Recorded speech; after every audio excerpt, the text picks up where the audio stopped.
once able to channel their self-loathing, their anger, through the medium of rebellious music. Think punk, grunge, goth. Now, they're all growing up listening to sterile drivel like One Direction and Maroon 5. Yes, we always had manufactured plastic crap, but we also had alternatives. Now there are no alternatives. They just don't get the airtime. MTV used to play alternative music videos. Is that what they mean when they say videos have symbolism? What does MTV play now? 16 and pregnant musicians with actual talent and authenticity, because they still exist, are prevented from challenging this sterile status quo, while talentless button-pushing, noise-vomiting DJs are deified. Millennials have been stripped of the ability to diffuse their adolescent rage and alienation into music or subculture. So they turn to the mental ghetto of identity politics instead. And that hasn't gone so well. What has my generation contributed to advance popular culture over the last 30 years? Humiliatingly little. Seriously, what have we contributed? Can you name anything positive? Gangster rap? A movement that encouraged millions upon millions of young people to aspire to act like degenerate criminal thugs. Yeah, that worked out great, didn't it? But then look at someone like Hopsin. Here's a guy who raps about how retarded and destructive Gangster Chic is. A guy who tells young people to get off drugs and live clean. What happens to musicians like Hopsin? Yeah, some of them get signed to big labels, but then they get parked for 3 years, or their albums are deliberately given no promotion.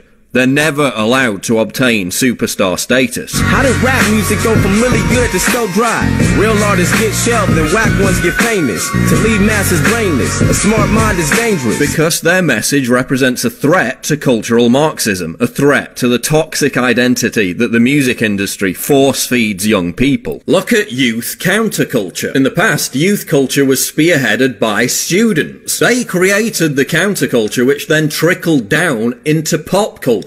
What are students busying themselves with today? Safe spaces, political correctness, virtue signalling, and gender studies. When did being cool become about parroting everyone else's opinions? They are socially conscious citizens and are provoked by the loathsome presence of an unmutual. They are sheep. When did being hip become about writing laborious Facebook posts about how progressive you are? As Theodore Dalrymple noted, the pressure to conform to canons of popular taste, or rather lack of taste, has never been stronger. Everyone's petrified of constant social media surveillance by their peers. Reactionary! Rebel! Disharmonious! Rebel! Reactionary! And we force ourselves to swallow this rotten culture, just so we can feel an affinity with our peers. So we can fit in. That's why there's no discernible youth counterculture. It's all predicated on conformity. You must conform. Yes, it is my sworn duty to see that you do conform. And kids today are so satiated with the deluge of entertainment on offer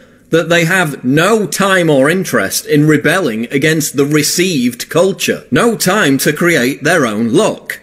No inclination to form their own ideas about the world, when it's so much easier to just regurgitate what Russell Brand or Meryl Streep is saying. Whether it be fashion, art, music, literature, comedy, culture has been completely sanitized. There is no counterculture. And that's why, with very few exceptions, everyone looks the same. Same haircut, same beard, same clothes, same meaningless tattoos, same lazy cynicism.